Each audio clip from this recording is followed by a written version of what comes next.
Hello, this is Mark Wildman of Wildman Athletica, and today we are here with Wes Fenton of Badland Outfitters. And he is an international Buhurt fighter, and we are going to talk about his upcoming training program. What is Buhurt? Buhurt is armored combat fighting, live steel, full contact, full go fighting. Okay, so basically think MMA where you put on real suits of armor and you hit each other with metal weapons. And it also has a bunch of categories of different groups of people fighting. You have one-on-one, you have... So there's one-on-one fighting, which is points fighting. They have categories of pole arms, sword and shield, sword and buckler, a couple other long sword. Then they have the Buhurt basic classic, which is your 5 versus 5. That is like the premier fighting style. That's like the top of the tier tournament. Then you have 12 versus 12 and 30 versus 30.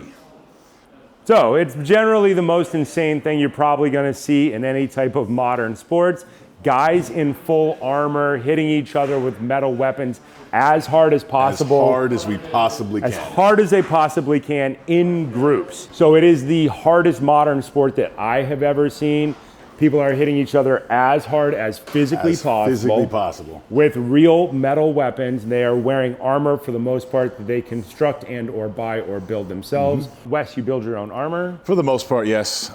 So I never build really my own helmets, but I've built chest rigs, legs, and arm kits. The kit that I have right now is titanium, so I didn't make that one myself. I bought that one from a Ukrainian armorer. How much does your armor weigh? Right now, the armor with titanium is 65 pounds with the helmet. There's something really interesting here that we're going to talk about a lot in relation to his training. The amount of weight that he has to carry, you will notice, is between a 24 and a 32 kilogram kettlebell.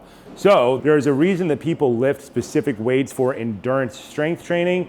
And it's because if you can lift a 24 to 32K kettlebell for, say, 10 minutes without putting it down, you have the physical capacity to wear armor for the length of a Buhurt fight. What are your time frames in Buhurt? So Buhurt fights generally go from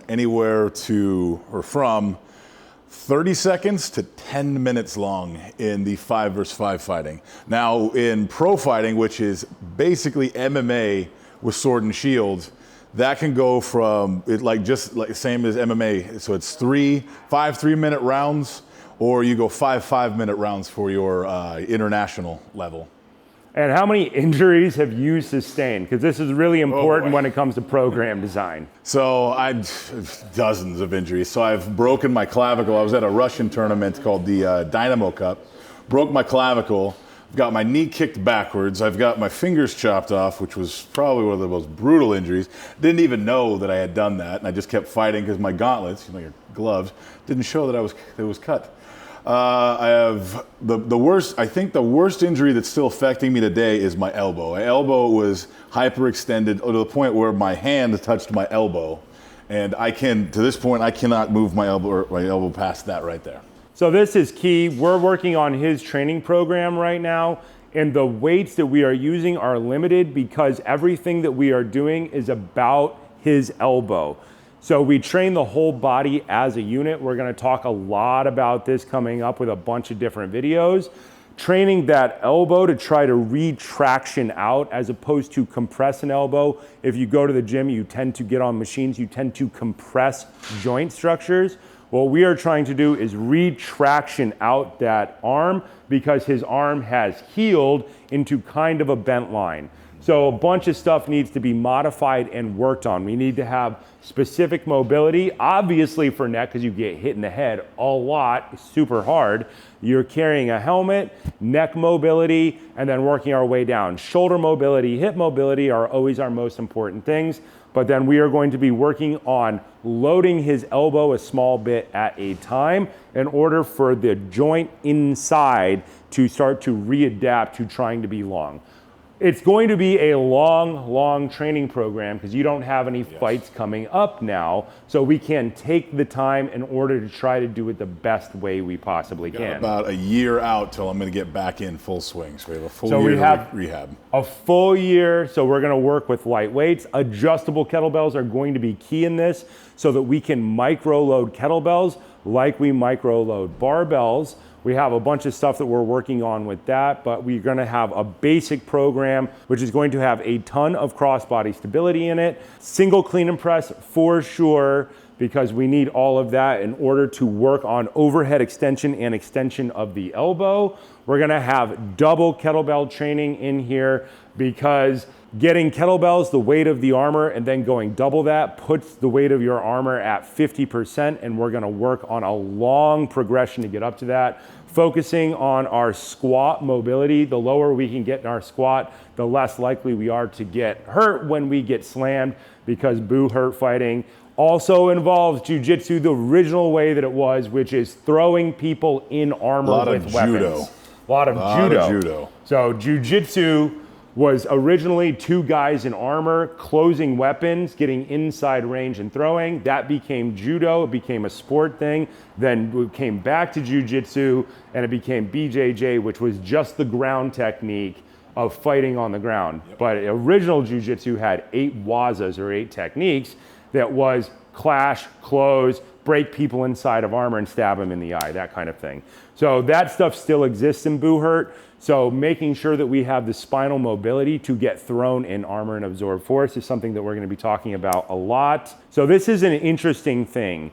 He is not deconditioned as an athlete. He is a world-class athlete. But we want to take our time reconditioning him because he has factors. Like all professional athletes do, they take a ton of damage and they keep going and keep going and keep going. And then a deconditioned person's program can look similar to a professional athlete's program in the beginning because of all the things we have to take into account. Mobility of the shoulder, reestablishing all these things, building a large-scale good program, and doing a slow ramp up to make sure our technique is good. We've already been training for about a month now, and we're going to just keep going. I mean, every time we train, we have to look at his technique, see how his body is moving, and then base our training off of that. I have to pay a lot of attention to how everything's feeling, right? As we're ramping up and moving the weights up, I have to be honest with how that's working, right? Yes, the most important thing is honesty, because it's not a 6-week fight prep right now, you have a year. The longer the prep is for your joints, the more likely we are to have success. So we cannot sustain injury, so we're gonna ramp it up a little bit slower, because better technique is what I can teach you. I cannot teach you intensity. You already voluntarily put on armor and punch people in the face and let people swing halberds at your face. So there's nothing psychologically that I'm going to teach you. The thing that I will teach you is better technique and actually teach you how to slow down to work on your rehab so that we don't get more injuries in the process of training. Right. We're gonna roll in a bunch of the footage of his fights because they are insane to watch. You fight different than most people. Talk about your shield thing. So I'm not that great with a sword, haven't really done much training with a pole arm, but I have a hell of a punch. So I use a punch shield and an axe. And what I normally, when I'm doing the 5 vs. 5, I swap my punch, my lead hand, with an axe, which you would use in your power hand. So my power hand is my shield. So I use this as more like block, distract, or hook, and then I just punch the shit out of people. This is fascinating. So he's essentially voluntarily fighting as a southpaw against other people. And this is awesome because most people never train this way. This is one of the reasons I talk a lot about fight training the way I do, because if you always train the way that people tell you to train, and you get somebody who actually just will not follow the normal way that things are done, when you get in a ring, suddenly he's exactly opposite of what most people are trained for, and this has led to a lot of success in your fighting career. And there's a lot of awesome videos of just clocking dudes and just laying guys out. Straight to the ground. Straight to the ground. It's amazing to watch. So when we think about all of this stuff, heavy clubs, maces, and kettlebells are perfect for this because this sport actually uses levers as weapons, which is not how most people do things. The side effect of doing things like mace training and heavy club training is your shoulder dynamics for weapon swinging automatically get better and you automatically start to hit harder.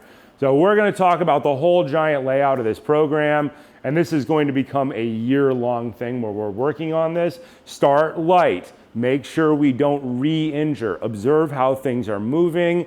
Every day we have an if-then statement where we choose what we do again, but we're going to stick to a main series of core ideas.